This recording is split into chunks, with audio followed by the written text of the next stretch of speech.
Sports on Air. Kamusta kayo lahat? This is Sports on Air once again, and we have another episode for you. We have right now, of course, without any further ado, the cool cat, Mike Cortez. How are you, buddy? And Great, guys. with me as well is Brian Yalong, yung nakasando dyan, no? Yung talagang init na init.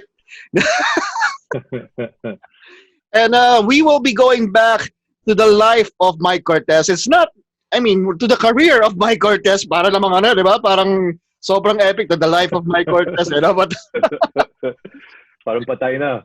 di pa naman, wag naman ganon. But before anything, Mike, we got to thank our friend who actually made this possible, Luabad. He wants to sponsor our show, and it's called Liam Bakes. You can follow the IG at Liam Bakes Muffins. Meron silang calamansi muffins and cheese muffins. Mike, natikman mo na to. What can you say about these muffins of Lou?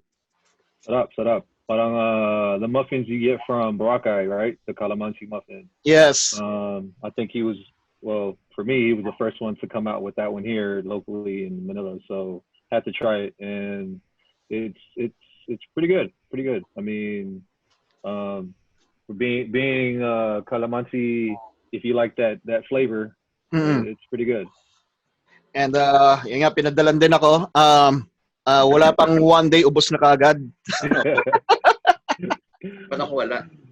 Ayun, sige, pasabi natin kay Luyan, no?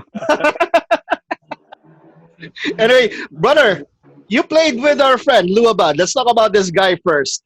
What can you say about him? I also, magka-batchmate kami and everything. One of the best shooters that I've seen. Honestly. Not to pull his leg, bro. Baka padali pa tayo ng mga muffins pag pinuri pa natin. But one of the best shooters that I've seen, bro. Well, when he was on Salle, he was on Team B with us, and he was always joining practices with us back then. And he was pretty quick guard. Always being aggressive, especially offensively. And he'll always say to me that he used to always steal the ball from me, and I never admitted to that, even until now. Typical Lou. But anyway, how are you doing right now, Mike? How are you? And during this quarantine, how do you stay fit? Of course, we have a late 30s body, and of course, it's not good. It's not that young. But how do we maintain? It's different when you're maintaining a 20-year-old body to a 30-year-old body. Yes. Well, for me, it's all about nutrition for me. Like what you're putting in your body, of course, is what you're going to get out of it. And for me, I've ever since I've been playing, I try to stay away from fast foods and fatty foods. Of course, I'll once in a while indulge in some fast foods, but for the most part, maybe 95% is all going to be clean eating and maybe three or four times working out during the week. Unlike before, where we're practicing every day, 6-7 times a week. As I gotten older, I've learned to really watch my diet and slow down my workouts. But my metabolism has always been fast, so Okay. I can pretty much eat a lot of food and burn it off quick. So I guess you could say I was blessed with good genes. Yeah. Playing at 39, right? 39. 39, yes. Gonna be 40 soon. 39. November. November, 40-year-old. Are you gonna chase Asi for the number of years in the PBA or what? No, actually, I just retired. I've just retired this past January. So I just couldn't get to practice anymore, and I was just having too many injuries, too many sore muscles every day that I couldn't do it anymore. So these guys are getting too young for me. Okay, no offers from any other leagues out there so far. Well, the quarantine hit, so everything stopped. So, since then, everybody's trying to figure out what they're gonna do. Even myself. But honestly, lately I've been having that itch to really play again. But like I said, it was just every day waking up for practice and that same grind every day, and it was getting tough for me. And Brian, you have a initial question for the cool cat. So technically, you're no longer at Blackwater. You're not in the PBA anymore. Technically, no. Technically, unrestricted free agent. But Oh. not yet really retired. You're just a free agent. Semi-retired. Yes, I have semi. I'm gonna guess what you're doing now. Your free time. You're guiding your son. Of course. I mean, even when I'm playing, I'm always guiding him. But before the quarantine hit, I was with Benilde as a assistant coach with Coach T.Y. Tang and Charles Chu and Coach Carlo Tan, and I was there for maybe 6 weeks, almost 2 months, and just to see if coaching is really what I wanted to do. And for the most part, I had fun doing it. And sayang lang na lockdown. So I was really getting to know the players better, trying to share my experiences and my knowledge with them. Okay, Mike, we want to go back to your pre-LaSalle days. Let's go back to that. I mean, Sure. Not much has been recorded since you came to Manila, and the pre-LaSalle years. Tell us that story. You, according to Wikipedia, I researched. You were from Carson, California. You're born in San Jose, California. I've been there. I stayed there for a few months. Good Filipino community. Talk about us growing up there, and of course playing basketball in the USA. Wow, we could be on the pod for like for hours and days to talk about that. But to sum it all up, man, I was born in San Jose, like you said, and I was really young when I moved to Carson, which is about a 6-hour drive, 1-hour flight to LA, where Carson is. Yeah. Where I stayed with my mom and and her family. And Carson really has a big Filipino community. Yeah. I think it was one of the first places that had a Jollibee and a Seafood City, and we had the Manila Sunrise, and you know what I mean? And it was just basically a small Manila, as you can say. Yeah. But I didn't know anything about the Philippines because I've never been here. I never came here. So what I've seen being around all the Filipinos around Carson, that's just what I knew. You know what I mean? And as far as the culture-wise, what I learned from being around the Filipinos in Carson is everybody treated us like family. You know what I mean? And there were so many Filipinos in our area that we would play on the weekend. I remember we would play on the weekends early morning, like 6 a.m. My uncle would bring me to the park, Carson Park, and it's all filled with Filipinos early in the morning. You know, guys that have that provincial look.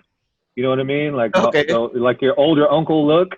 That have that long back hair with gold chains and gold rings and hooping in tank tops, and you know what I mean, with the thick Filipino accent. And for me, it was, that's what I knew. And so fast forward to when I got here, I didn't speak any Tagalog. I didn't understand any kind of Tagalog. And luckily, we had marami kaming Philams at that time. So maybe about 7 or 8 Philams on the team. So being around them and listening to them talk with the locals here, and I started to pick up on small words here and there, and then unti-unti lang kinausap yung mga tricycle drivers, pedicab drivers, taxi drivers, and then eventually I can almost hold a conversation through straight Tagalog. I mean, bulok pero pwede na. Nakakaintindi ka na, no? Pero Mike, how were you recruited? Paano yung recruitment mo? What was that story?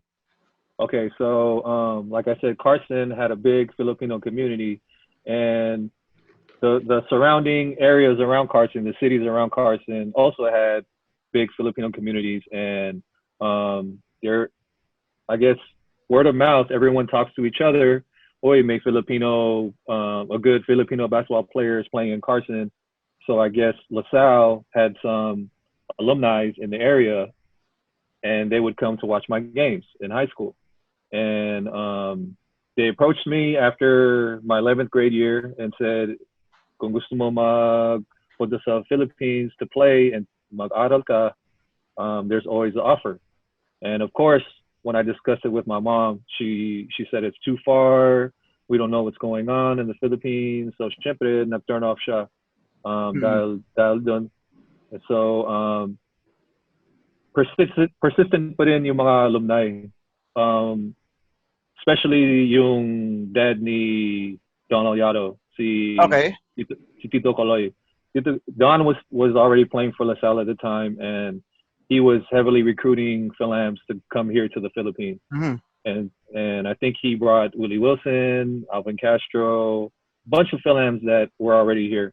And after I played Division II in Cal State LA for 1 year. And then after that 1 year, I decided I called him and asked him if the offer was still there, was still available, and he said yes, it is. And so we made a highlight tape, and we which was the VHS. I don't know if you young guys know what that is anymore, but so mahirap mag-highlight tape nun. As in, you gotta record a lot of videos before you can come up with a tape. It's not like you can crop things right now. Right, you can't edit it. So we sent that highlight tape to LaSalle, and the story goes is LaSalle didn't want another Philam on the team. They didn't want to do the residency. And so we gave it to Ateneo, and Ateneo said, "Oh, sige, dila mo dito." And when LaSalle found out, they said, no, we saw him first. Let's bring him to LaSalle. Oh, you were almost a Blue Eagle. Almost. I mean, that's the story. I don't know how much of it is true, but that's the story I was told. Okay, so that is interesting. It could have been a different fate for you, that you're instead of being in LaSalle, you're going to be teaming up with Enrico Villanueva and those guys during that era. But okay, let's on your first year. Okay, I was there. I was on the other side. I was in Benilde with Lou. Nandun kami, no? You were taking the UAAP by storm. First year, you became the rookie of the year, and run us through that year, because that team was really deep, and you were this guy, and I remember you walking down along that. You're this quiet guy. I mean, dude, you're like. Some people won't understand you by then, but you were a bit of a loner when you want to be with yourself. Okay, so but run us to that time during your first year and playing your first UAP season and eventually bagging the championship as well. Yeah. Well, actually, my first year was '99, and I was part of I had to do my 1 year residency.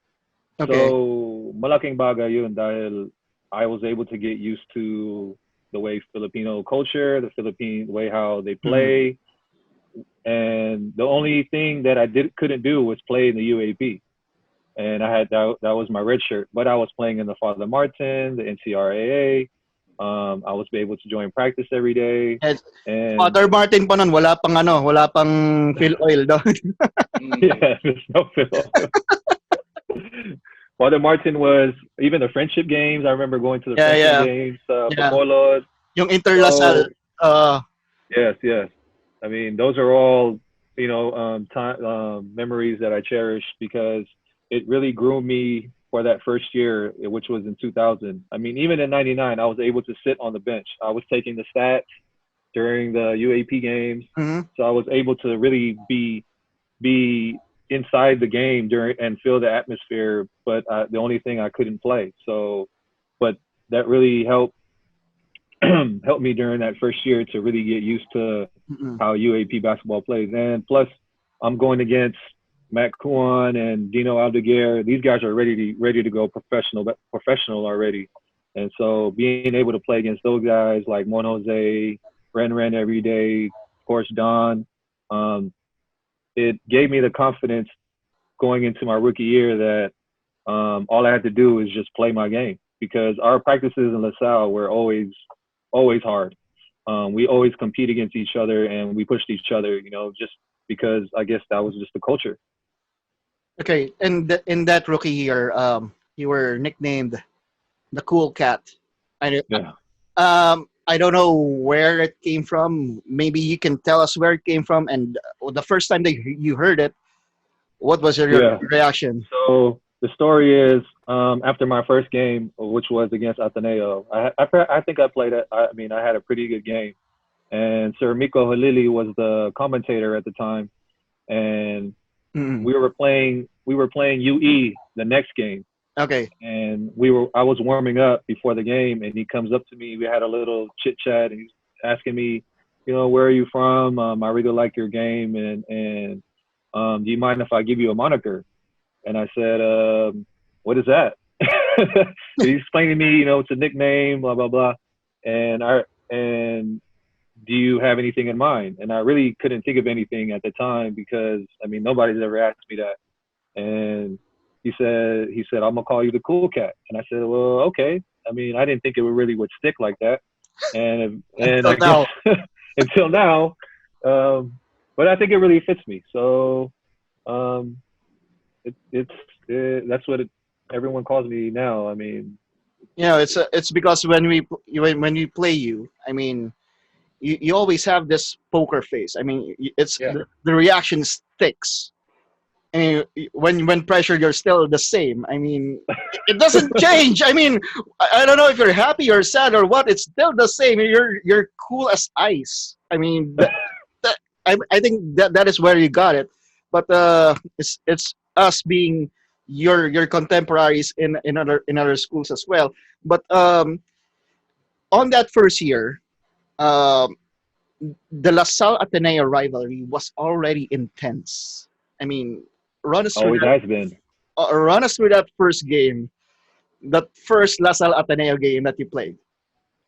Wow, we got to rewind about 20 years. I mean, I think, of course, going into the game, Mm, you try not to be nervous, of course. Like I said, I played in the Inter LaSalle and the NCRA and mm. the previous leagues before that, and I played against Ateneo, that same team, Rich Alvarez, Paul Tanchi, Wesley Gonzalez. I played against all those guys, just not in front of so many people, of course. Um, so leading up to that game, of course, it's my first UAP game ever, and I did not want to disappoint at all. So I try to push myself so hard in practice leading up to it because I always try to play with the chip on my shoulder that I have something to prove, of course, and that and like I said, playing against those guys in practice every day really helped me, and they got me prepared. But nothing's gonna get you prepared to play against Ateneo in front of 20, 30,000 people, and you just try to do the right things. And I think once I was able to make my first basket, everything kind of settled down. But of course, you have those nervousness and pregame jitters, and Yeah. even until now, I still have pregame jitters sometimes playing in PBA, but nothing like playing that first game in the UAP. These UAP years, that early 2000s, we can say that it was one of the golden years of UAP. Rivalries were intense. There are a lot of good players that came out from the UAP in those years. Let's run through first. Going up against, we talked about Ateneo. How do you prepare to a team going up against? Enrico was really a beast back then. I mean, Yes. it was hard for Manny Ramos to guard them as well, and Adore Santa Maria. But run us through that team. You had a contemporary as well, which is L.A. Tenorio. It was a Yes. very intense point guard matchup. Run us through that preparation and what was the game plan going to Ateneo?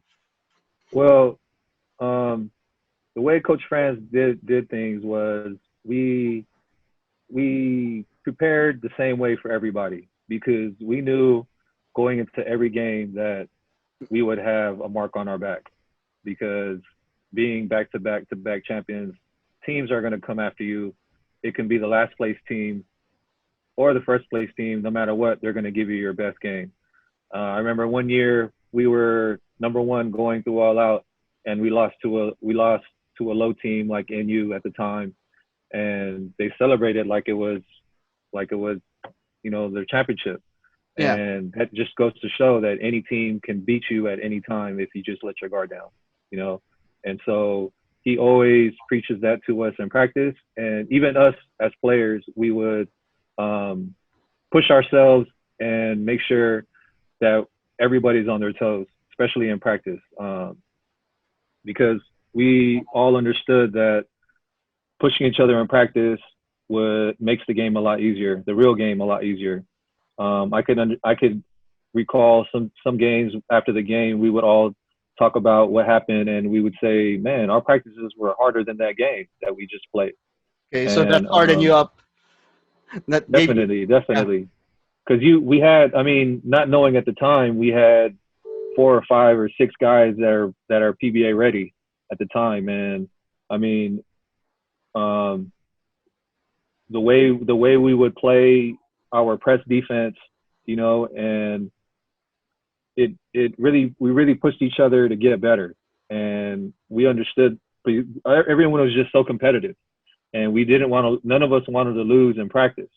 yeah. And when you have 15, 16 guys with that same mentality going into the game, everyone's only going to play their best. But to go back to your question, to talk about how LA Tenorio took Yeah, the it's a chess match between you guys. yeah, so Very cerebral. yeah, he was a hell of a player.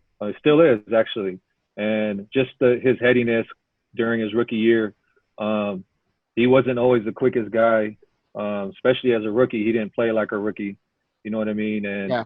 um, at some point, those kind of players, you can't stop what they're gonna do. You can only try to make it hard for them. But being a great player that he was, he's still gonna find a way to have an effect on the game. So I think in 2003 when they beat us, I think they were ripe. Their team was ripe to win. I've always said it's about the team that's playing the best basketball at the right time, and I think they were playing the best basketball. Although we were one game from going undefeated, going into the playoffs, I think we just had a little bit of overconfident because we were 13-1 at the time, and Ateneo had to go through a twice the beat disadvantage. Yeah. Yeah. Mm. They needed a Jack Chia miracle shot, and I think that shot really, you know what I mean? It really brought them together, and that helped them play their best game at the right time. Okay, so how about the bigs? How do they prepare for a guy like Enrico, who was like the best center during that time? And you as the backcourt players, how do you tell those back front court players that, hey, this guy is gonna maul you over if you don't play your game? Well, yeah, of course. You try to watch their game and study their game and try to take away some of the things they like to do. But great players like that, I mean, he's a 2-time MVP. He's gonna find his way to get his points and do the damage down low. And plus, he played 35, 36 minutes out of the 40. Yeah. So you kind of had to pick your poison a little bit. Do you want to double Enrico and then let everybody else score, or do you just let him score and hopefully keep everybody else in check? So it was really a cat and mouse. And then in a series, teams are going to figure out what you're doing, and you just try to make it harder for them. Okay, Brian, you already have a question? Wala pa. No, I was just Pero na yan. well, actually more on the LaSalle. I still remember you.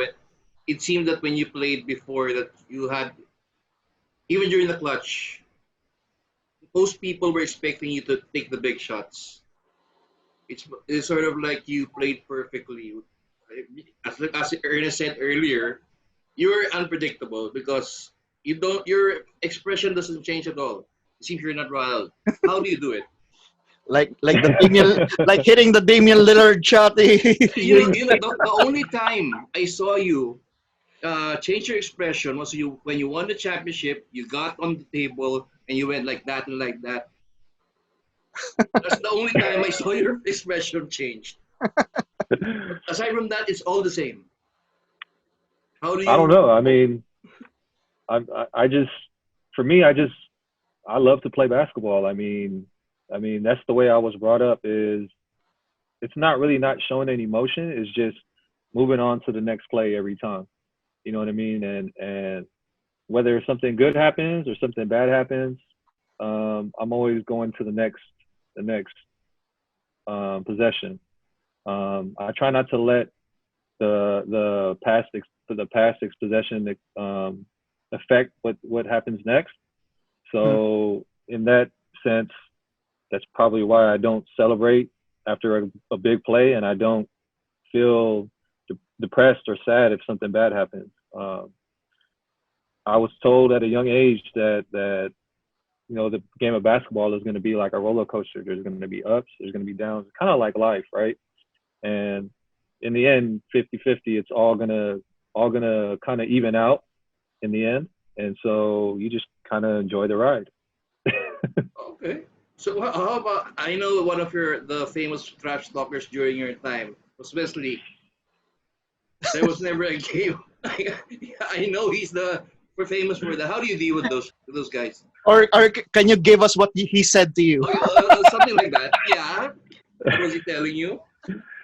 Nothing. I mean, I think those guys, for some reason, no one ever trash talked me during the UAP days. I don't know if it was because I It's didn't because really. it's hard to break your expression, bro. I mean, it's still the same. Maybe they got tired. I don't know. Maybe they didn't think I understood what they were saying, or I don't know. But I just let Mac and Wesley go at it, and I kind of just, because Mac, he wears his emotions on his sleeve. He plays with a lot of fire, and he shows a lot of emotion on the court, which is not bad. I mean, some guys that's how they play, but for me, I just wasn't like that. And him and Wesley would have war words every game, and it was fun to watch. It was fun to watch. I mean, you would think, but off the court, they were good friends, which is weird. So True. Anyway, right now, Mike, it's not just Ateneo that you guys face. You got a tough FEU team, a young Arwin Santos on that team as well. Talk about, of course, facing those rivals. And I think that was the first finals that you participated against FEU, if I'm correct. against FEU, Yeah, R1 wasn't there yet. It was Celino Cruz and Bacani Escalito Cruz. Yeah, and Avenito, mm, Rizal Castro, yeah. Miko Roldan. I actually just watched somebody put it on Facebook, and I just watched some clips of it Okay, yeah. on Facebook. But that was my rookie year, so I was super excited to be in the finals. We put in so much work. Like I said, I did my residency year, so there was so much leading up to that point that I didn't want to let anything happen to let the championship slip away. And I kind of wanted to do my job, which was I was a backup to Matt Kuan at the time, and watching those games the game could have went either way. I think in the final game, it was like a 1 or 2 point game in the end, and Bacani had a wide open three in the corner and just rimmed out, and we got the rebound. They had to foul us, but anyway, it could have went either way. But playing against those guys, playing against Celino Cruz, who was a Haiti veteran at the time, very Magulang, but a great player. I've learned some of my tricks with him. So, um, but FEU always has good players, man. And I mean, after him it was Dennis Miranda. After him it was Jonas Villanueva, Arwin Santos. Before them it was Johnny, who I played against in the PBA. Was a super great player, one of my favorites. Was even a better person off the court. He was part of our coaching staff at Ginebra. Always somebody I can talk to, I can call at any time if I need any advice. Just hearing his stories, how he had to take the train to practice every day, how he was dancing with MRT, entertainment. MRT, Yeah. yeah, LRT. LRT, yeah, LRT. Yeah, yeah. Just he's doing all his break dancing during practice. Talking about how he used to go dance at the morning show sometimes, or Mhm. that's entertainment. Just a lot of those stories, man. That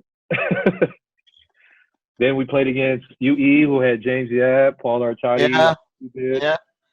A team who could always go to the finals at any time. I just I think mean, they they, didn't they have. were underdogs. I mean, that team Yeah, could have had one of those championships during those years. I mean, of James course. Yap was like one of the top prospects as well coming to the Yeah. PBA. And Um, how was he back then during college, going up against the team of UE with James Yap and of course your matchup was Paul Artadi. yeah. They were tough, of course. I just think they were maybe one player away from being able to get over the hump. I think they needed a big Yeah, to really match up with Enrico, but James was my teammate in the PBL, and even then you can see he was ready for the pros. He can score on anybody, and he really is the man with a million moves. and with the biggest hands. Right, right, right. And he always carried himself, like a superstar, like a professional, which was one thing I noticed being his teammate. Just in the amateur days in the PBL, he was our go-to guy during those times. And unfortunately, we had some injuries to that team, and we only made it to the semis. But being his teammate was fun. I didn't think he would blow up to what he is now. What I mean, being the superstar that he is, but I always saw in his game that he was a special player. And one team as well that of course had a good roster backing was UST with Cyrus Baguio, Nino Gelig, Christian Luanzon, those guys, Ortiguera, Ortiguera, um, the high fly, the dunking duo of UST. yeah, I mean, yeah, what was it like he, to I mean, go against UST, especially if Cyrus or Nino gets away with that fast break, they're gonna dunk it. right, right. And we had an epic game against them in Rizal Memorial, and we were down 18 points going into the fourth quarter. It was my senior year, and we were 7-0 at the time, Mhm. and we swept the first round, and they were our first game going into the second round. I remember because it was in Rizal Memorial Coliseum, and it was jam packed to the rafters, And it's hot. and it was Result. hot. Yeah, and we saw all these signs holding the fans holding up 7-1, no sweep, you know what I mean, and Hmm. being down 18 points going into the fourth quarter, and they were singing YMCA at the time. The whole one side of the gym was singing YMCA, and we came back and we went into overtime and we beat them, and that was really one of the most memorable games that I've had, and it had to be against UST with um, Gillig and Cyrus Baggio and Emerson Areta and Jamal Vizcarra. Uh, Um, the other Hubalde, Derek Hubalde, is yeah, also there. Derek Yeah. Ubalde. Yeah. He actually hit some big shots against us. Yes, great shooter. Yeah. Okay. So Anyway, Brian, you have a question there, waiting. Mamaya, Wala. mamaya pa.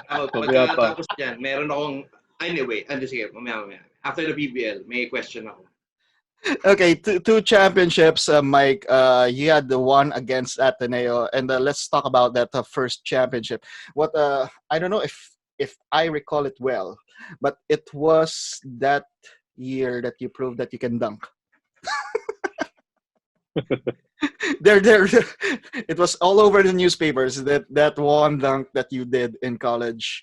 I mean, tell us about that. Hey, you can still dunk as well. You can do it in a game. Dunk a donut now. I could dunk donuts now. No, but yeah, I mean, after practice, we would always have, dunk offs, and whoever can dunk would just join after practices. And I never really wanted to, never had to, not did not want to try, but I never had a chance to try in a regular game. But I mean, that time that I did, it kind of everything worked into that whole scenario where everyone was going one way. I got a steal while everyone was still going one way, and I got a steal, and I was basically by myself. And so as soon as I stole it and I seen everyone with their heads still turned, I already knew in my head that I'm going to try to dunk it. I didn't know I was going to make it, but I knew I was going to try it. And when it happened, I mean, for me, I surprised myself because it's the first time I've ever done it. Even playing back home in the States, this was the first time I ever did it in a game. I've never done it in any practice or any scrimmage type situation. So it was always like, Yeah. after practice, everyone's messing around. You're just trying to see who can give a nice dunk. But this time, like I said, it just kind of all worked in my favor at that moment. And it was cool because when I dunked it and I kind of I hung on the rim and I turned. Yeah, you And kind of like had 3 seconds in the rim right there, and right, and I didn't want to let go of the rim. But when I turned, and I remember because back in that time, I don't know how it is now, but the one side will be blue and then one side will be green. Okay. And that time, the blue side was behind our bench, and when I turned, that's all I could see was all the blue side, and they were even cheering. So it was cool. Okay, but the thing is, I still remember that your expression is still the same. You went down. There is no expression over this guy. It's the cool cat right there. No expression nor whatsoever. Okay, so But when it happened, I'll tell you, there was so much adrenaline going through my body at the time, like afterward, like because it was right before halftime, and I remember because I like when the second quarter buzzer went off, or the first half, because it was 20 minutes. When it went off, I ran straight to the dugout, and I was still pumped, and the adrenaline was still pumping through my veins during halftime. So okay. everybody came into the dugout, and they were fist bumping me, chest bumping me. It was like we won, but it was only halftime. But is there any other? That's the only dunk that I remember. I don't know if you dunked in a PBA, if you dunked after that. Never. That's the first. That's the only dunk. Just like what Jimmy Alapag is boasting right now on Instagram is only dunk in the PBA. I mean, maybe you can pull out the tape and prove to everyone that. I got a big picture of it actually here. So. One of my fans printed it out to me and sent it to me. It's really big, poster size picture. So it's the only dunk in Mike Cortez 20-year history. Yeah. Recorded dunk, not in practice. Yeah. Okay. But anyway, Mike, those 2 championships, second one was against Ateneo. How was that? I mean, I'm sure the pressure was on for you. Yeah, you can say it was on, but I was still the backup at the time. Okay. Matt Kuon was still there, so we played alongside each other a little bit, but for the most part, I was still coming off the bench. We had a lot of guys leave, like I think Ren left. Yeah. Oh, wait, was he still there for that one? Oh, he might have still been there, but I think Juan Jose left. He was our captain ball at the time, and I think. But playing against Ateneo at the time, of course, you're playing against your rival. And for the most part, I just didn't want to lose that 3-peat, 4-peat. Or was it 4-peat? Yeah, 4-peat. Actually, I've never gone back to watch that series. So I can't really recall what happened. Yeah. Well, 2001, right? Yeah, Yeah. 2000. Yeah, 2001. And I mean, I don't think it was our best um, regular season that we had. I think we had some. That was. I think that was the time when we lost against NU, um, who was at last place during the season. yeah, that was And against Alfie Grijaldo. If I'm not mistaken. Froilan Baguion, Yeah, Kayabyab, I think. Is that his name? yeah, Kayabyab. yeah. Jeff Napa. Mm, Jeff Mm. Napa. So they had a decent team. Um, but I remember that the alumni really got on us and coach got on us for losing that game.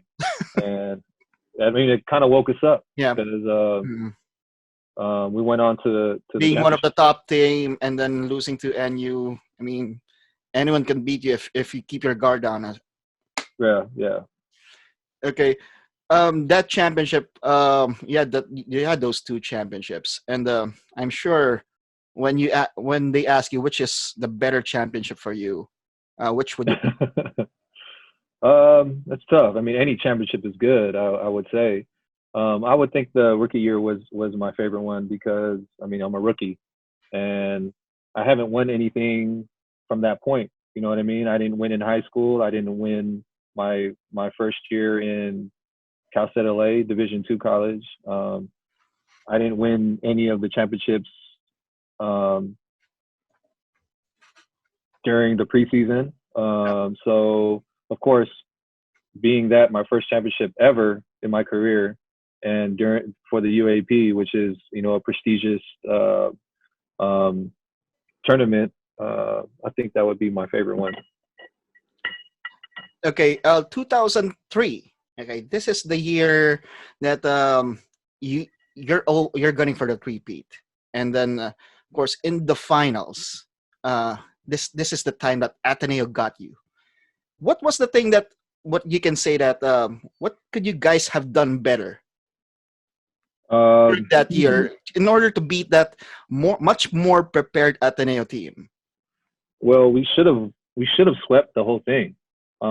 We played Ateneo. We were 13-0, going to play Ateneo with the last Yeah, game of the elimination, and if we would have won, we would have straight to the finals with I think a thrice to beat advantage. yeah, And I think that's where we failed. We kind of thought that we handled Ateneo out in the first round, and they were kind of struggling a little bit, and we just didn't take care of business. And we, like I said earlier, we gave them, they kind of gained confidence through that. And um, they once I think when they beat us that last game of the elimination round, which made us 13-1, I think that gave them confidence and brought them together as a team. And like I said earlier, it's the team that plays, the best basketball at the time. And that's, I mean, that's all you need is that little spark. And when you get that, it just it turns into a fire. And I think that's what happened with them. Going into a game three, anything could happen. And I'll give it to them. They played better than us that game. They were more prepared than us that game. And I guess the rest is history. So Brian, you have a question on that? Yes. So, I mean, with that loss, did that have any effect on you? How did you take it? I mean, were you really affected by it? of course I was. I'm 20, 21 years old, maybe 20 at the time, and it was devastating for me because I felt like we let a lot of people down. We had so many LaSalle supporters, of course, Yeah, and everyone was expecting us to win. Mhm. And even ourselves. We expect ourselves. And I never felt a loss like that yet in my career, where it's a game three, never say. I mean, do or die championship game. Mhm. And I mean, even in the years before, we always won when it came to those kind of situations. Even in the NCRA, playing against St. Francis and yeah, Ranidale and Yancy yeah. Del Campo, they were favored to win that tournament.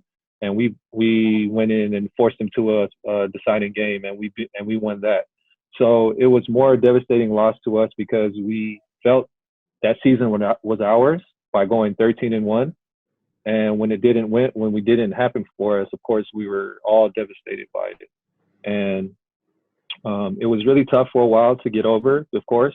But I mean, life goes on. I mean, hey, we were given that shot. It just Cy Young, we didn't make it. But anyway, Mike, this is the thing. The flack, if I remember well, that was before social media came in. But the flack between the fans and the others was really focused on you. You could have played better, and to be honest, there were even talks that the game was fixed and you did not play well on that. What can you say about after all these years? I mean, we know you, man. We know you. We know you. What can you say about that series that they say that it was a game fixed series? You could have won it, but it was pinpointed that some of you guys fixed the game, but eventually, right now, you are Yeah. now after all these years. Tell us about that and how did it affect you? All those talks about, of course, people telling that the game was fixed. Well, I mean, people say that I took money. I mean, I wish I would have. I mean, now You looking back, I could have been a little bit richer now, but um, Yeah, true. it never happened. What hurt me the most was it was coming from some of the Stallions also. You know what I mean? yeah. And that's what hurt the most. And um, because I mean, we gave our blood, sweat, and tears for the past since 4 or 5 years. We've Hmm. got people don't see what we do behind the scenes, how hard we play and how hard we practice and how hard we push ourselves. And just for it to come from fellow Lasallians, that's what hurt the most. What is coming from other teams and other people outside of our bubble, so to speak, I can care less what they thought. But when I started hearing that people from the same side were saying that, that kind of Yeah. hurt me a little bit. Of And there course, were a lot of conspiracy theories coming out already about what happened still, but yeah, things are getting crazy. I'm sure you heard of the stories. of course. And so I just talk to the people that mean the most to me, and when they were thinking the same thing that I thought, then I knew that everything was just it's just gonna pass.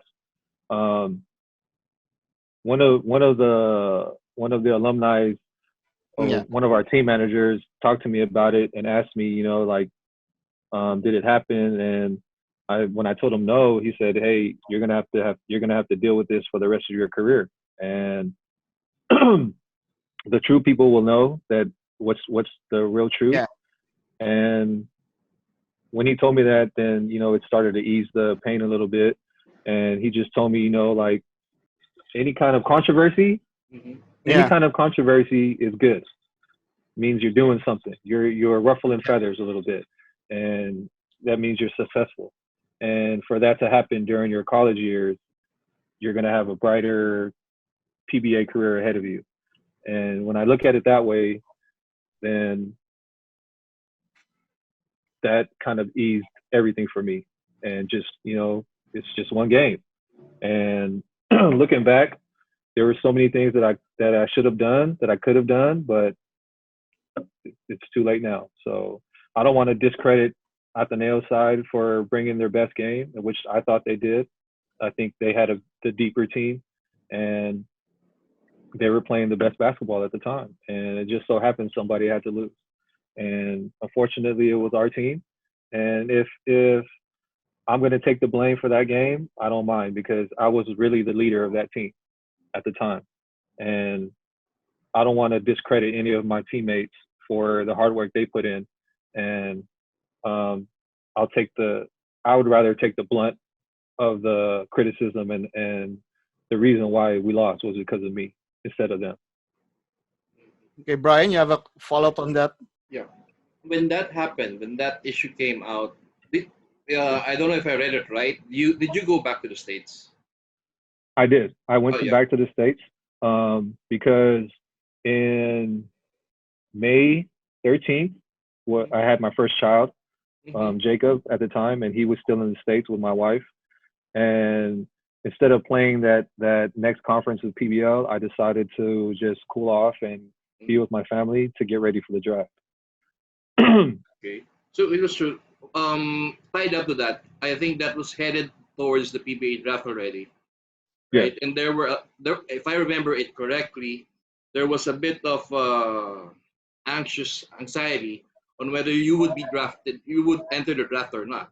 Or have another yes, year in Yes, yeah, the UAP. I remember that well because it's sort of like it was one of the deepest drafts, and I think you were one of the last ones who submitted the application. So they were yes. linking it to that controversy thing, and that you were in the states.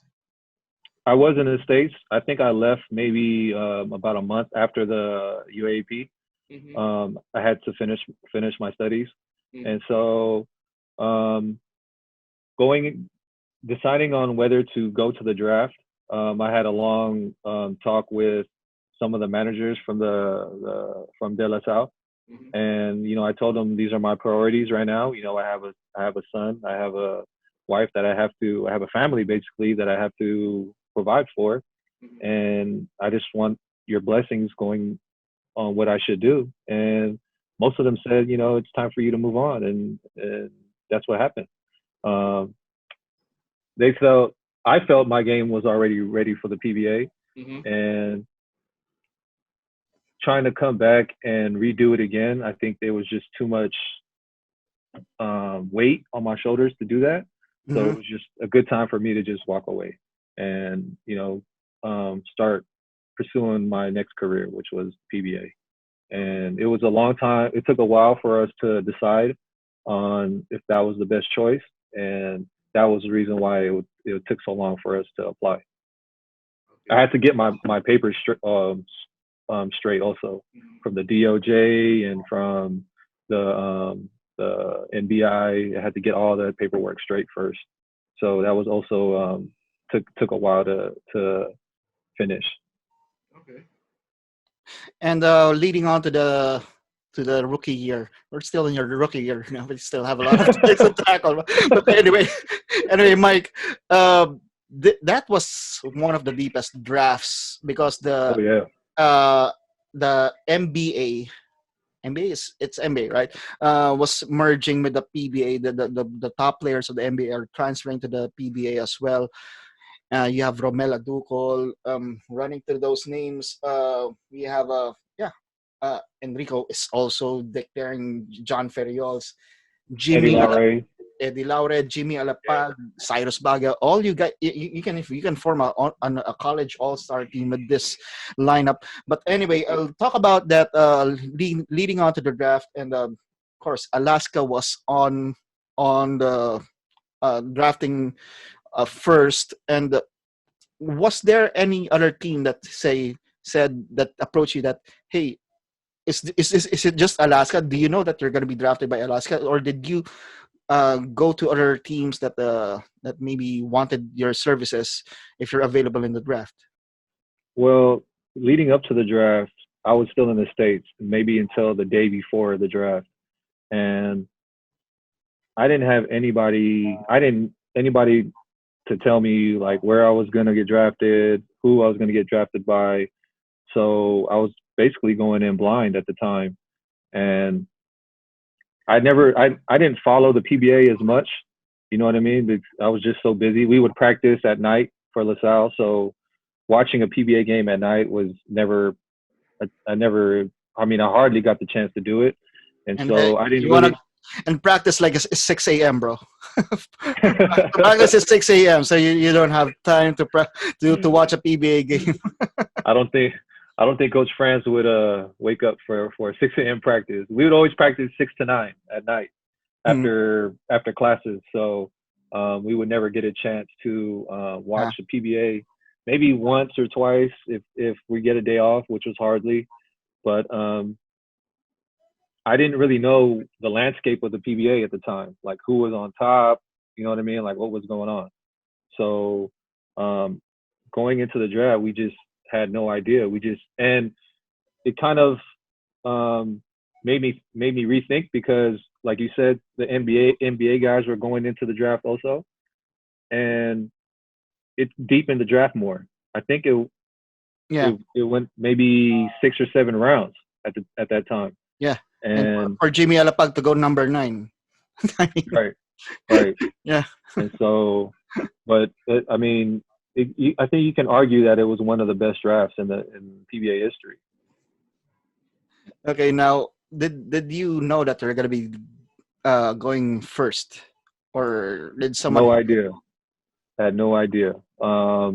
Closer to the draft, people were saying top 3, but Okay. we could never say until your name is called. And so when my name was called, I was quite surprised that I went number 1, of course.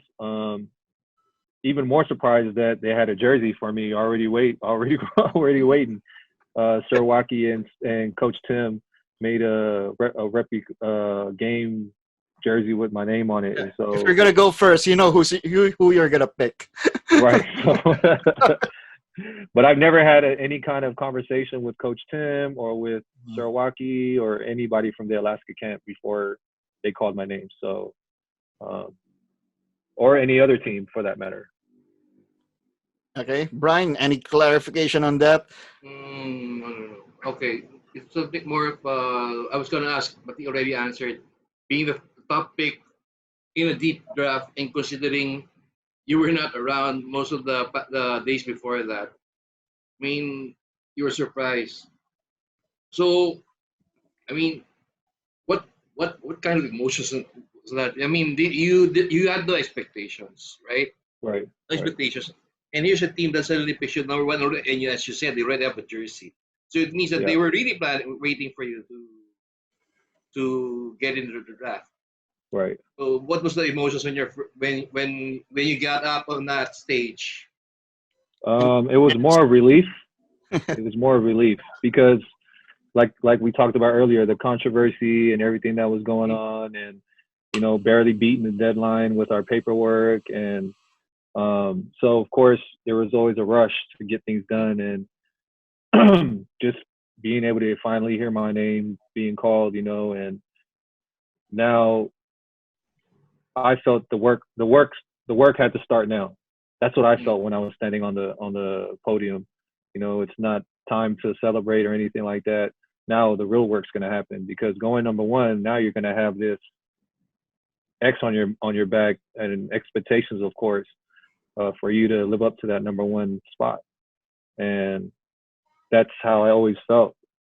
Even until the last game that I played in the PBA, I've always felt I had to show something that I had that I always played with a chip on my shoulder and had to show somebody that I can still play, or showing the vet that my being drafted number 1 was not a fluke.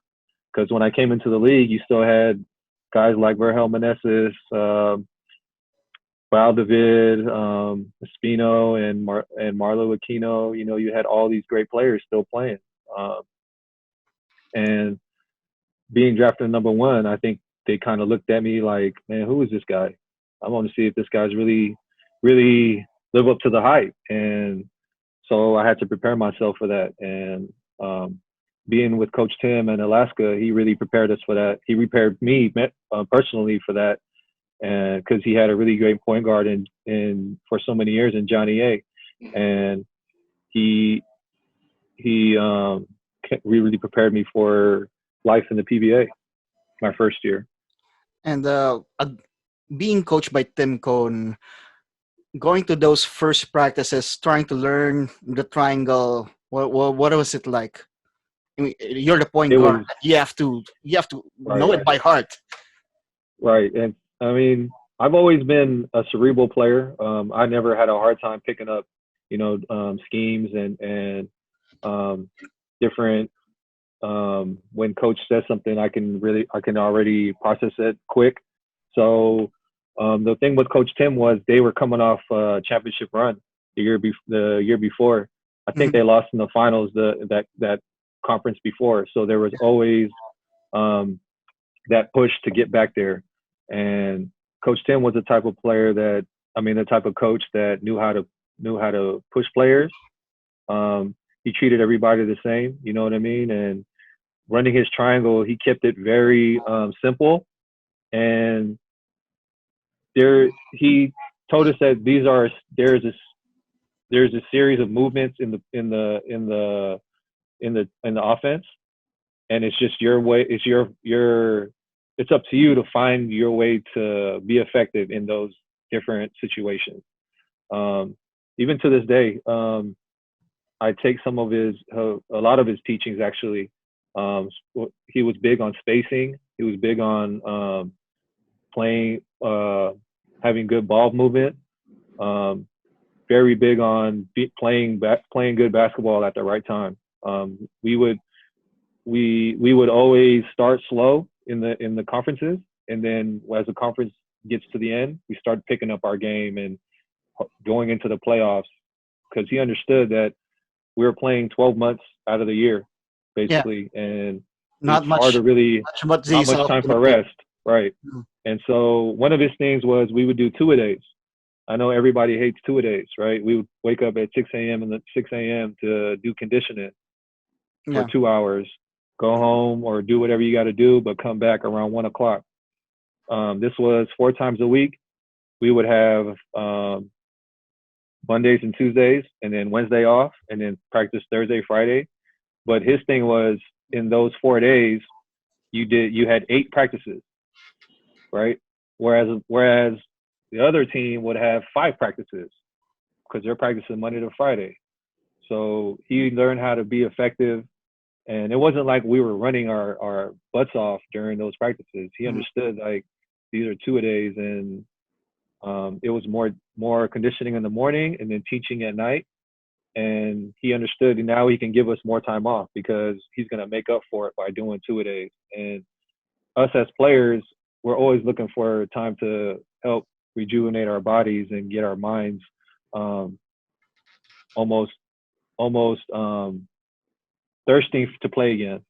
As whereas other coaches, they would, at the end of the conference, they would only give you make 2 or 3 days, and then you have to go back to practice, and you're still kind of decompressing on what happened.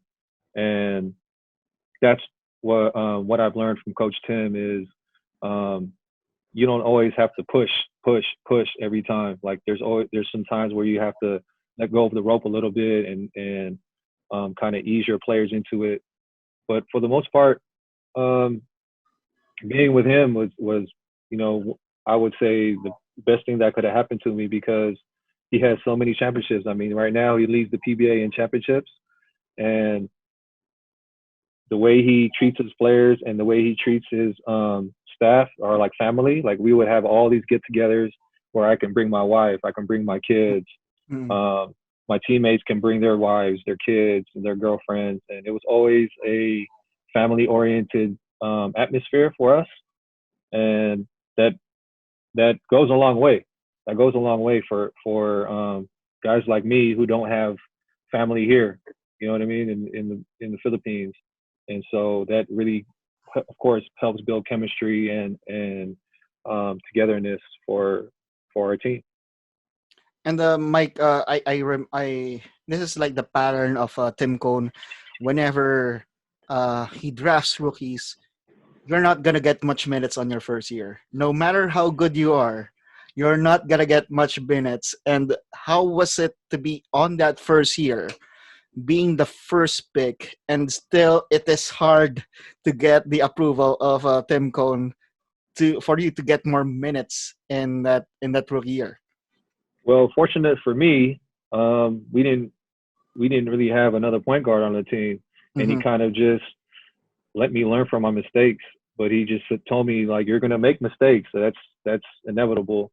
It's just how you learn from them, and he let me do that. He let me learn from my mistakes. I would make a mistake, and he would keep me in there and just let me know, like, hey, you should have done this. Or even my teammates, they would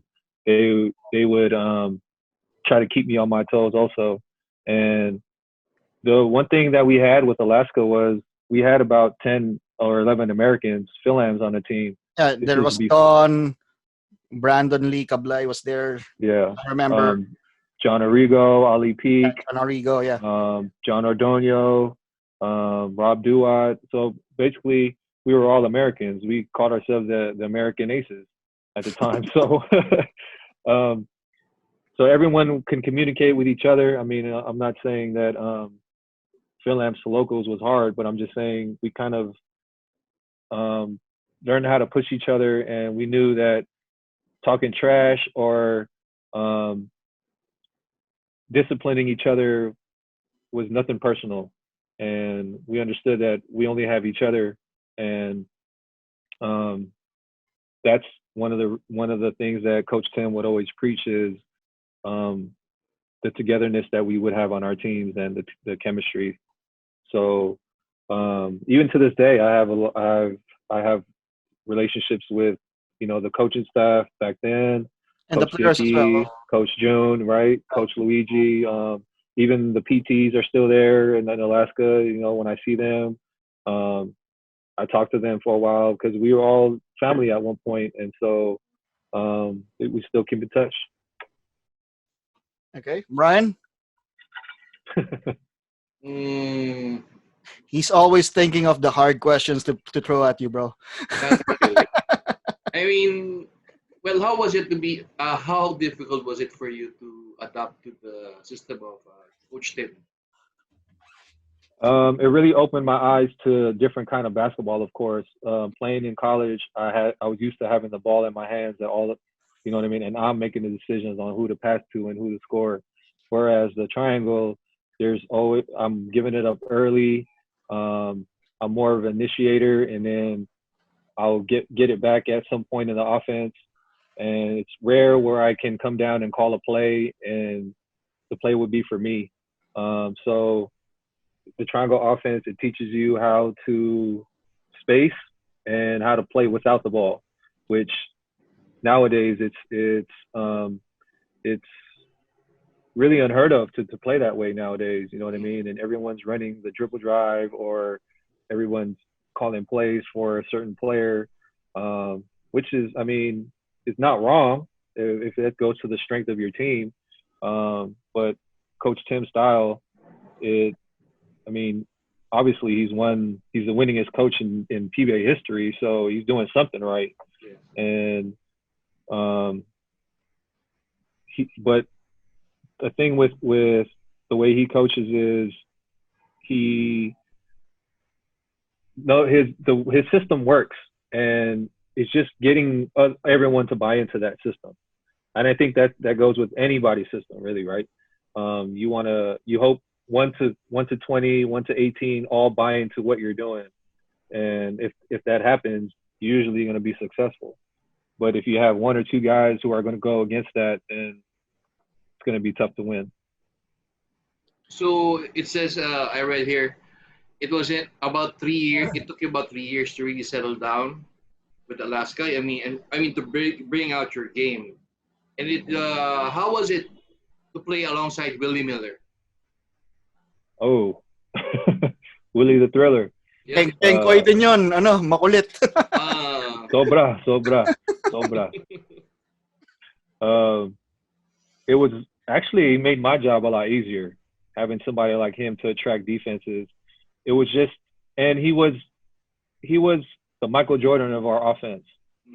If you go back and watch some of the plays that Michael Jordan, that Phil Jackson runs for, because of course Tim Cone is a big Phil Jackson, Tex Winter fan, and so we would run sets where Willie would be Michael Jordan, and because he was an all-around great offensive player.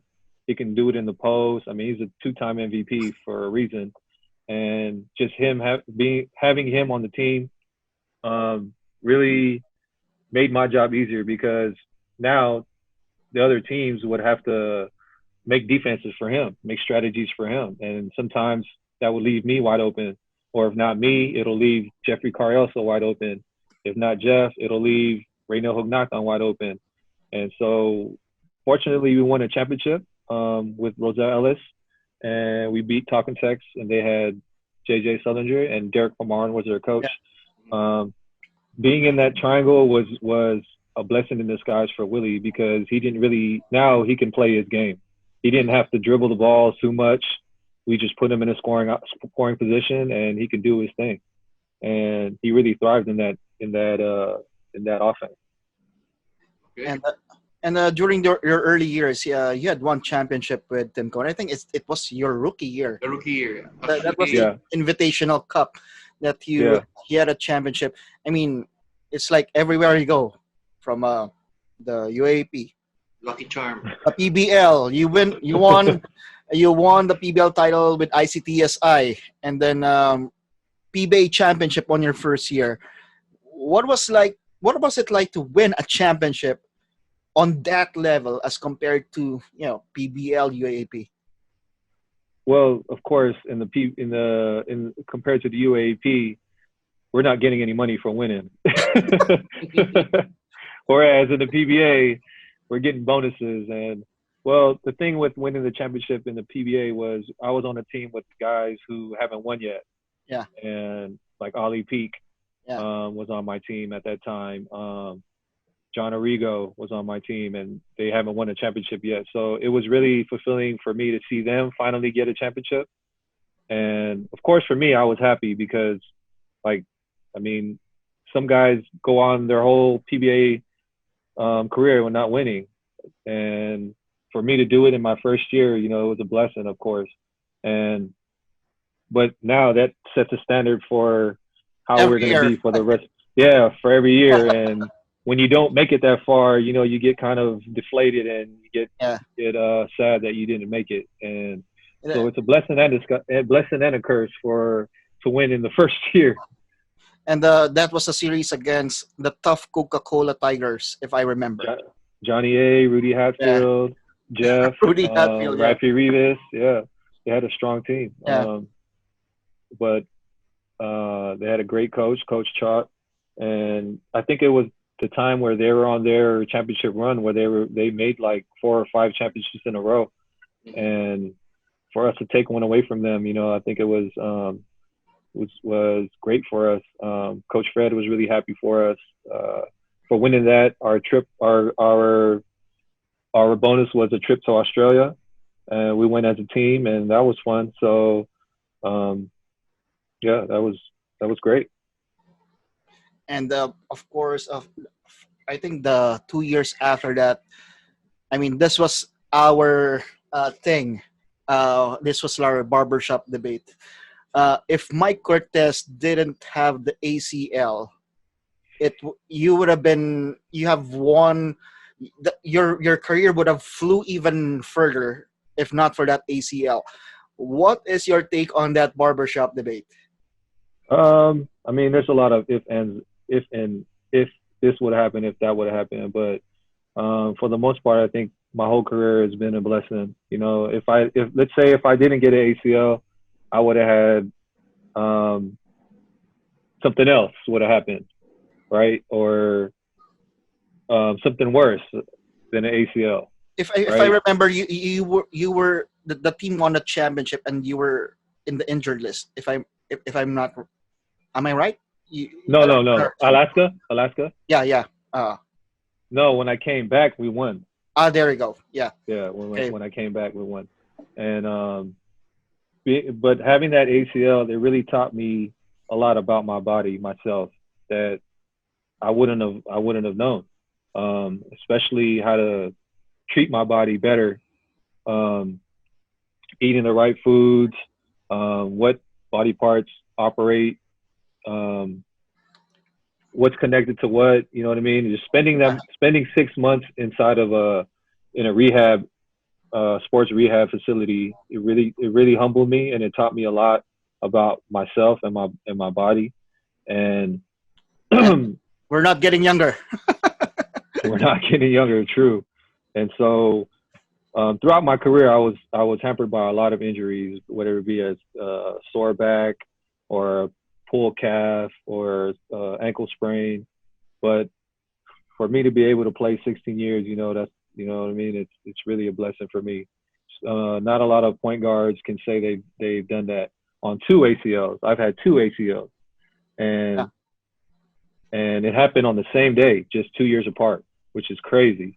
And so it happened on October 17th. So I'd never go out of the house on October 17th anymore. Might get hit by lightning or something. I don't know. Brian, you have a question there? Yeah. Actually, when you suffered that ACL, you were eventually traded to San Miguel, right? Yes, yes. So were there any expectations? I mean, you're joining a very powerful team. I mean, a talented team, and you were backing up. Were you backing up? Was it still Olsen? Olsen, Yeah, Olsen, yes. Olsen.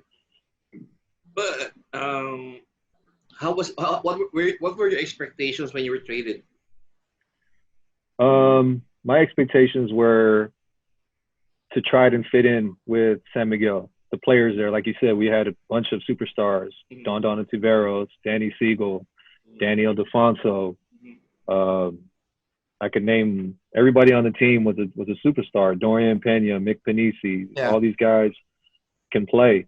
That And- core, that San Miguel core in the 2000s was really solid. Yes.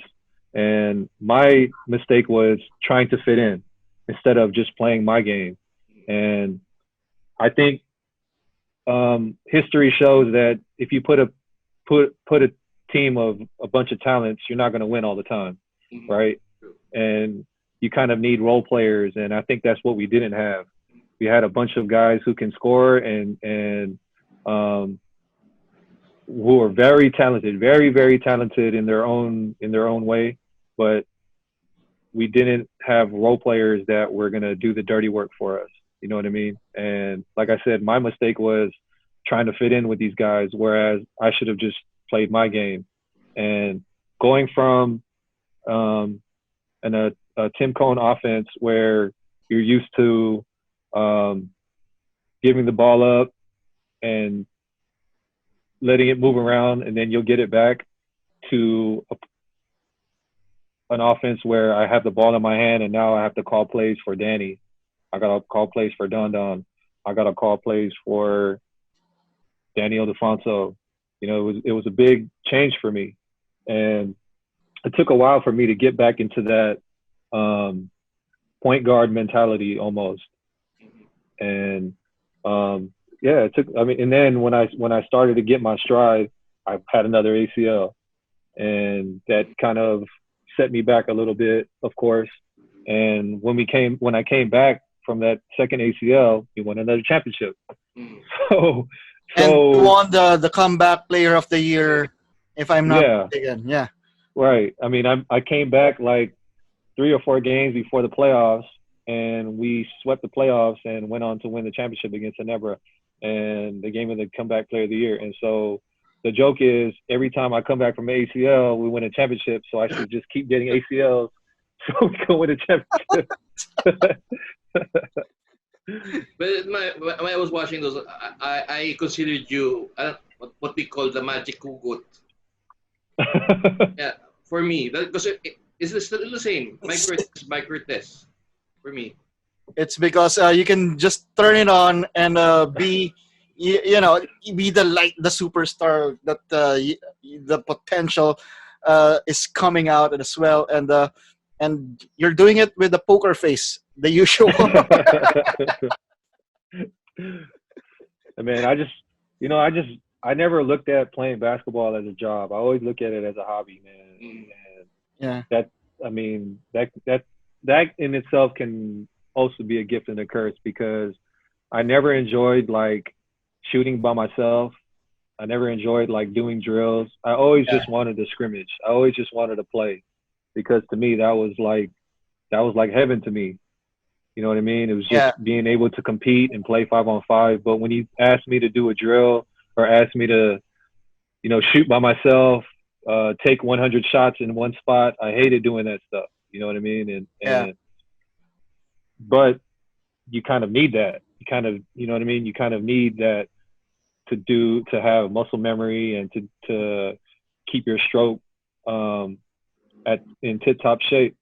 And I never enjoyed doing that stuff. And looking back, I should have done more of that. And I always just loved playing 5-on-5 all the time. And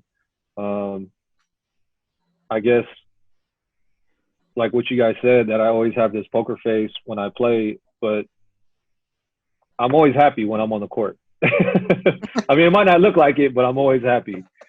Just being able to compete. I hated being taken out. I hated sitting on the bench, Mm. and I just figured like I've been doing this for how many years already? Like that book by The Tipping Point? Okay. How he says 10,000 hours will make you um, almost a professional at what you're doing. I think I reached that in like college already just by playing so much basketball as a kid. And of course, after that, he had a short stint with Air 21. Um, again, but let's go back to Air 21, but let's go further more to the Ginebra years that you had. You had some close calls in winning a championship in Ginebra. Yeah, we had. I mean, on paper, we were a great team. JC and Tall, Enrico, Mark Kagiwa, Willie Miller, Rudy Hatfield, JJ Hildebrand. The list goes on. Like any other team, our third team can start on any other team. But we made it to the finals a couple times. It was just we couldn't get over that hump. We played against another great team in Talking Tex who was on their championship run, and they were just playing their best basketball. Coach Trot had them firing in all cylinders, and they weren't all the greatest players. But they fit their role to a T. You have Harvey Carey, who was averaging a double-double, who would just sit under the baseline the whole game and get offensive rebounds and was a great defender. You had Larry Fonachère, who was one of the best spot-up shooters. You had Ryan Reyes, who was one of the best one-on-one defenders. Stacked lineup. Stacked team. You had Kelly Williams, who was once a PBA MVP. Yeah. But they all bought into the system of Coach Chart, and when that happens, man, it's hard to beat. I mean, even with the talent we had. But getting to the finals, those were fun times. Playing for Ginebra, of course, was fun times. And it was not always the ups and downs of basketball. But what, in your opinion, what could you guys have done better to maybe seal at least one championship in Ginebra during those years that you were there? Ooh, what could we done better? I guess maybe coming together as a team. Like I said, we had all these talented guys, but we were never one team. Some guys would go the other way, and we never had that bond that a team had. You know what I mean? Like, Yeah. So when things start getting rough in the game, we kind of wanted to do it. Everyone wanted to do it their own way. You know what I mean? And it doesn't work that way. And we always it was who was going to come together as a team is going to win. And unfortunately, we didn't win. But just getting to the finals, of course, was fun, and being able to practice against some of the greatest PBA players. I mean, 10 of those guys are on the 40th greatest players list, and just being able to be on that team and practice against those guys, of course, was a blessing for me. During those Ginebra years, you also went to Air 21, and this is the Air 21 Green Archers that. Yeah, we had Air 21 Green Archers. You got Ren, you got Cholo, you got Franz Pumaran. Talk about those years. The first Air 21 or the one before that? Yep, the second one. The second. Yeah. So the first time I was on Air 21, I got moved from San Miguel, and you couldn't trade to a sister team, so they moved me to Air 21 for a while. And that was a time when Yen Gao was the coach. And Yen Gao, that was my first time being coached under Yen Gao. And our team consisted of a bunch of UAAP players, basically. We had Doug Kramer, myself, Wesley Gonzalez, Rich Alvarez, I think was on our team, and You were with the Ateneo players this time around. yeah, we were. It was a bunch of UAP players, and that's kind of what they wanted to kind of Oh. build the team as. And then I think 2 games into the season, I got traded to Ginebra, and then I was in Ginebra for I think 4 years, and then I got traded to Air 21, and Coach France was the coach of that team, and um, we had who did we have on that team? Simon Atkins. Redmond was gone already. We had Simon Atkins, Winnie Arboleta. Um, man, I can't even remember the other guys on our team. We were very young. I knew that. We were very young. And just, it brought back memories of just playing when I used to play for Coach France in LaSalle. And we didn't do too well, I think. But Mr. Serlina was really great. I'm grateful for him for letting me play for his franchise, and he always treated us like family. I think KG was on that team. Yeah, KG. Yeah, but it was a bunch of young guys, so they were still up and coming. And of course, this Air 21 years under Coach France once again. Tell me about, are you running the same place in LaSalle? Or did he, Yeah, after those yeah. years, he added up something to, hey, Mike, we're going to do this time around that we are in the PBA? And then I he think added up. I think we kind of moved the offense to more to the point guard's advantage. I think that was our strength at the time, and Coach France kind of realized that. So we ran a lot of stuff for the point guard, which was me and Winnie and Simon Atkins, and I think we had Bombo and Custodio at the time. And then I got traded to Morocco for Asi. Asi was on Air 21, and that's when they had Joseph Yo and Matt Cardona, and they did well, I think. And I was on Morocco with Mac for a while also. Then Gary David came, and Raynil Hugnatan, Jared Dillinger, Coach Ryan Gregorio was our coach. Yeah. So that was another experience for me. So I've been under a lot of coaches, and I've taken little things here and there on what they did during practices and how they approached games, and kind of took little notes and stored it in my brain, and was able to take little tidbits from each coach that I was under. I was under so many coaches, so. But they were good coaches. If you recall, you're under Coach France and Coach Yang. These are good coaches. Coach Tim. Great coaches. The Yeah. best coaches. Coach Norman. Coach Coach Norman. Ryan as well. Gregorio, yeah. Coach Jong, Coach Shot Tuckinson, yeah. Mm. So under so many coaches.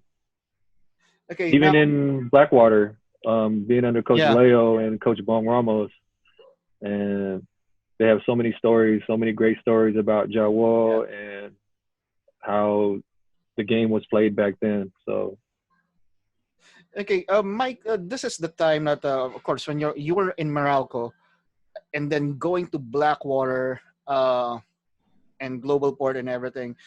yeah, This was the time that you're getting to that veteran role, and yeah. I mean, you're the one who is laying down information to the younger generation. And when was this role shifted in your career? Um, When did this start? I think when I was on Morocco, I kind of knew now, like my game. I was getting older already, and my game was. I was still playing so many minutes in Morocco, and my backup point guard was Angel Karam at the time, and he was a small rookie coming out of San Beda, but he had the biggest heart, and going up against him every day in practice, and he always would ask me questions and stuff. And then when I got traded to Blackwater the first time, um, very young team at the time, and so I had to kind of bring them together and say, like, this is in order to to last longer in the PBA. This is what you have to do. You have to take care of your body. You have to treat yourself like a professional, stuff like that. And even going to Global Part, I was teammates with Terrence and Stanley and those guys. And so I'll just try to share my knowledge with those guys, and because I know these guys are going to be the next superstars in the league, and which they are now. And hopefully, I was able to give them some tips and some experiences, and share with them some of the things that I went through when I was young. And it's just, I don't look at it as being the older guy. I just look at it as I've had these experiences, and it'll be selfish of me for not share it with them. And if they can take it with a grain of salt, or they can go home and really think about it and use it. Okay, Mike. Of course, we're about to dwindle down to the Blackwater years and everything. But before anything else, I wanted to ask you this: coming to the PBA early years as well, who was the first player that busted your ass? I asked Jimmy. He said Dale Singson. Who was the guy who taught Mike Cortez that big lesson in the PBA? Hey, this is the pros right now. Wow, that's a good question. I think it was, I want to say, the Remdes, Kenneth the Remdes. Okay. I think. I mean, I got matched up with him a couple times, and this is the first time. And he got traded from Alaska to Santa Lucia. Mm-hmm. And so I don't know the history behind what happened or whatever, but he wanted to beat Alaska so bad. And I got caught up with him guarding him one time, and he took me to the post, and he just gave me the business, and I couldn't stop him. And we're standing at the free throw line, and I'm standing next to him, and he said something to me in Tagalog, something like "bata ka lang," bata ka lang, matuto ka, like that. And so I didn't understand what it meant. And then after, when I asked my teammates after, they were like, he's basically saying that you're too young for him. So, and what was your reaction? You gave him the poker face or what? Or what do you do? I try to go back at him. I mean, but he wasn't guarding me on the other side, so I try to get him to guard me, but it just didn't happen. And so I just, from that point on, I was just like, man, you got to come to play every time. You can't be surprised by these guys anymore. And even against Verhel, I had to guard Verhel with Meneses one time, and he took me to the basket like I wasn't even there. Okay, Brian, you have some questions? No, it's more on, you're turning 40 already, right? I mean, and then you just said earlier before we started that you're on semi-retirement. So, do you think with everybody now stranded at home, we can't really play basketball? Will it factor in with your itch to play ball, assuming everything goes back to normal? Well, if okay, scenario is if we're able to play like a month from now, I would definitely try to come back and play, because it's being away from the game so long. I still think I can play, and I want to test it out. And the only way I know how to do that is to play at the highest level. And if I can still do it, then I'll continue. But if not, then at least I know. Now I know. But the thing what happened at Blackwater was we changed coaches, and it was off season. We changed the coach, and they just said, we're not going to re-sign you. And I was coming off an injury at the time, so I wasn't able to like show I can still play, and I don't want to end my um, career in that way. Although I've had a great 16 years, and it's been a blessing to play in the PBA for 16 years. Mhm. The I think everybody that retires would want to retire like on a high note, which was either winning a championship or you know what I mean, or winning your last game. And for me, my last game was being injured, and that was against Alaska. And I don't really want to go out that like that.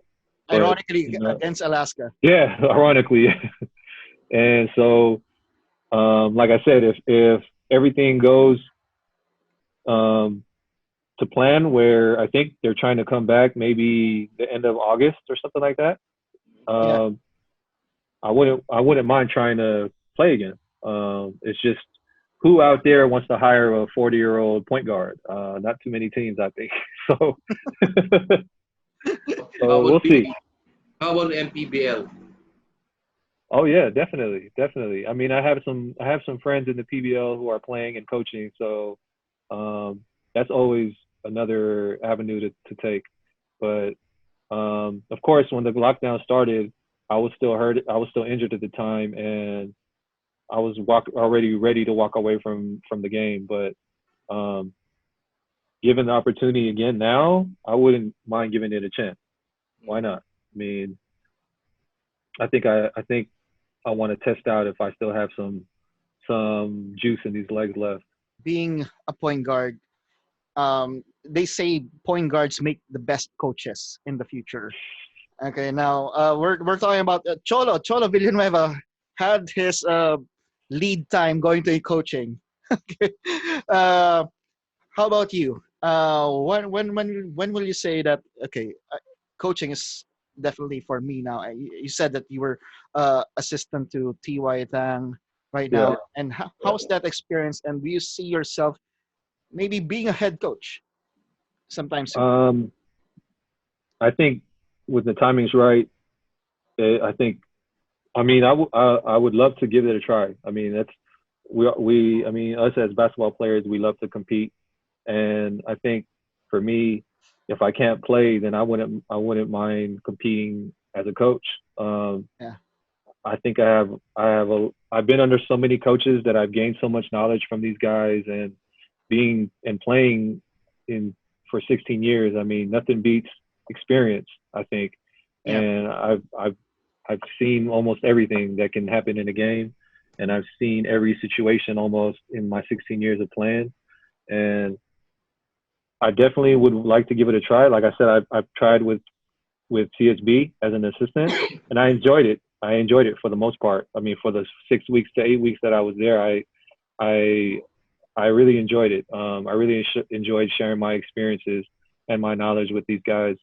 And it's within that the lockdown happened. And but to answer your question, I would love to try to get a program and try to turn it around and see if I can win a championship on whatever level it be, high school or college or um, at the pro level.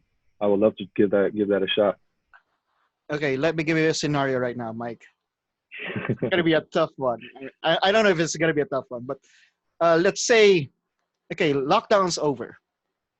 This team comes to you and say, hey, you wanna help these young kids out, and let's say it's De La Salle University. What will you say? What will you say? Hands down, let's do it. Hands down. Um, uh, I'd love to give back to my alma mater, man, and bring back those glory days. But I have faith in Coach Derek and his coaching staff. Yeah, Um, I have a lot of faith in what they can do. And but if, like you said, if the scenario came and they asked me to do it, I mean, I can't say no to that. I definitely give it a shot, and I put my all my heart and my energy into bringing back those glory days.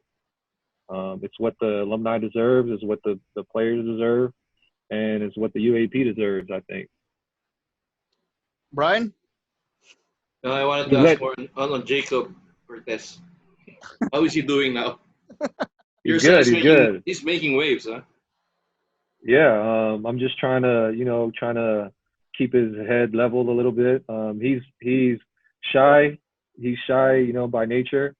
So, but of course, we're trying to hone all his skills, and it's a big jump going from high school to Mhm. college. It's a huge jump, and I just try to keep him ready, mentally and physically. Um, he just turned 18. He has one more year as a high school senior. Hopefully they'll have a season, but if not, we just got to keep him ready for college, wherever that may be. Yeah. So I've been reading the write-ups. Done. don't don't believe the hype, man. Don't believe the hype. They say he's a scoring machine. So I was gonna ask, what did you tell your son? Or what did you feed your son? What did you feed your son? What kind of information did you said to your son? I just tell him play as hard as he can, because at the end of the day, you want to say that he did his best. Um, so right now we've been working what we can here at the house, just on his body, and keeping his body in shape, as far as getting a little bit bigger, getting a little bit tone in his muscles, trying to shed some of that baby fat that he's had, and just what kind of hard work and what kind of stuff it's going to take to get to that next level. Right now, UST they missed the Final Four by like one game, I think, Mhm. this past year, and so hopefully that's given him motivation to, going into his last high school year, to get to the Final Four and get to the finals and bring another championship to the to UST. Now that all those NU guys are gone, geez, those guys are like those guys are like monsters on that team, man. So He hopefully played hopefully they got a better chance this coming year. high school. He went to LaSalle Green Hills, right? He did his for 10th grade. Yeah, yeah. They went to the Yeah, finals and lost to Mapua. because the coaches Um, there are my former players. That's why they're Coach Carl, Coach Coach Carl, and Carl Santos and Drew Estrella. okay, There's the one who's been feeding me the information. okay, Yeah. okay, yeah. Um, who is it now? Coach Carl and Coach Marvin. Coach Marvin was his coach, when he was I, there. now it's just Carl. It's just Now Carl. it's just Carl, yeah. And we moved him over to Green Hill to UST, so he'll have more playing years. Mm, Um, that was the reason why he made the move to UST. Um, so he has one more year left. Hopefully they'll have a season. We're looking forward to that. I think they have a new coach coming in also, from what I've heard. But given this pandemic and lockdown, we don't know what's for certain right now. yeah, true. Okay, Mike, I'll ask you this. Um, if this is a fantasy matchup, Jaron Tanks LaSalle versus you guys, who will win? Of course we will. Okay, how will that matchup look like? Who will you guard? I mean, I don't. I mean, Almon Vasortros was the point guard, everything. Um, who will win that series? How will you guys check these that LaSalle team that they're with you, Joseph Yo, um, yeah, Mac Cardona take on Jaron Teng's LaSalle team? we'll just press them, and they'll have a hard time handling our press, and we'll just tell Mac to guard everybody. We'll just run them off the gym. I mean, it's a dream game, but they don't stand a chance. We'll sweep them easy. Easy. Manny Easy. Ramos will go up against Jason Perkins, who's gonna check Arnold Van Opstel. Those Right, guys. I mean, right, you guys. I mean, that LaSalle team. Looking back right now, almost everyone turned pro. right. Almost everyone And turned pro. That didn't. I mean, not many people noticed that, but the hype of LaSalle during that time. I mean, 1 to 12. I think it went pro. And I mean, to give credit to Coach Franz's system and the way he gets guys ready. I mean, Coach Franz played professional ball for so many years, and he played for the national team, so he knows what it takes. You know what I mean? And getting us ready not only for the UAP, but getting us ready for to play pro in the PBA. Adonis, Santa Maria, Manny Ramos, myself, Joseph Yo, Mac Microgen. I go on and on and on. We've all went pro, and at a time where players, it wasn't easy to get into the PBA. You know what I mean? And you still had those superstars left in the game during my time, and for you to get drafted and signed by a PBA team, it means you were special. It means you really knew how to play, and they seen something in you that you can bring to the team and help. Nowadays, you see the draft only go like 1 or 2 rounds, and that's it. And it's a sad thing to see, and it goes to show like the talent wise, as far as the PBA, I mean the UAP is now compared to what it was back then. And I just think that any team that you put us up against, we would win, in my opinion. Whether it be JV Casio's team or Jerome Tang's team or Malecio's team. Although they're great players and they're great guys on their team, I just think we had the team chemistry and that bond that it was hard to break us apart. Last question before we let you go. If there is one game that you have to play right now, and you have to be the point guard, and you can get any 4 players that you played with in your career, Wow. Okay. who would that be? You as the point guard, who is the shooting guard, small forward, power forward, in the center? Ooh, that's tough. If I'm the point guard, I would get my shooting guard would probably be Willie Miller, of course. We won a championship together. My what is it? Small forward Small forward. would be Tony De La Cruz, because he's my best friend, one of my best friends. My power forward would probably be Willie Wilson, who's also my best friend. And my center would probably be Jumar, because he's the best player in PBA history. arguably the best player in PBA history. And I'll give you one import. Who would that be? Ooh. My import would probably be Roselle Ellis. Roselle Ellis and Bill Walker. And those are 2 imports. I mean, choose one, man. I mean, Just in case one that can't make it, he's overhyped. The replacement. Yeah, there you go. you have a replacement import in your mind already. And who would be the coach, bro? Who would be the coach? Ooh. You can get one coach in your past that would coach this team. Wow. I would get I don't know. That's a tough question. Maybe Coach Chuck Reyes. Okay. I just like his fire. Pumps people up. That's what we need before a game.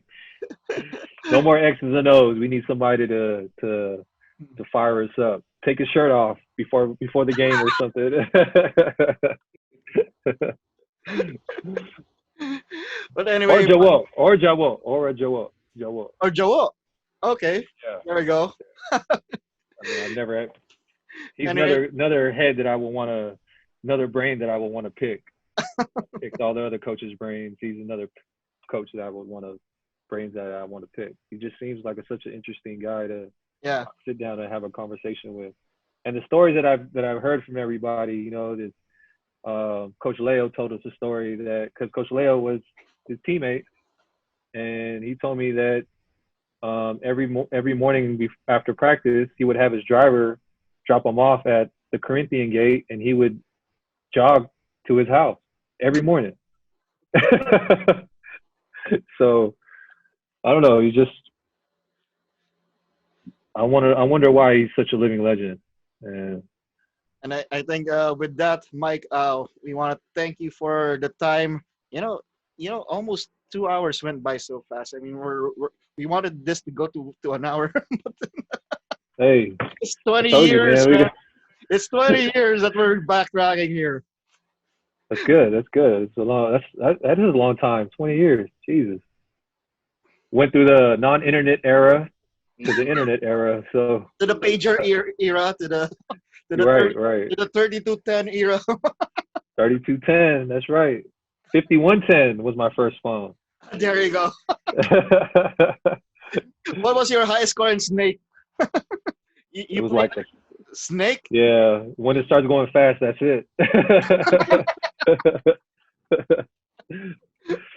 Anyway, Mike, before anything else, I just want to plug once again our our Our sponsor, sponsor. Liam Bakes of yeah.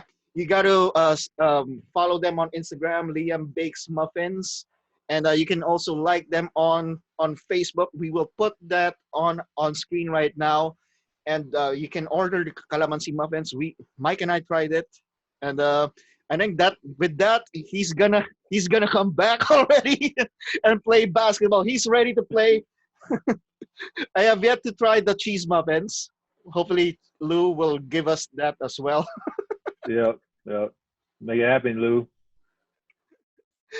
And with that, thank you very much. And for those who want to, please subscribe to Sports on Air YouTube channel. We're trying to reach 100,000 subscribers really soon. And then also like our Facebook page as well.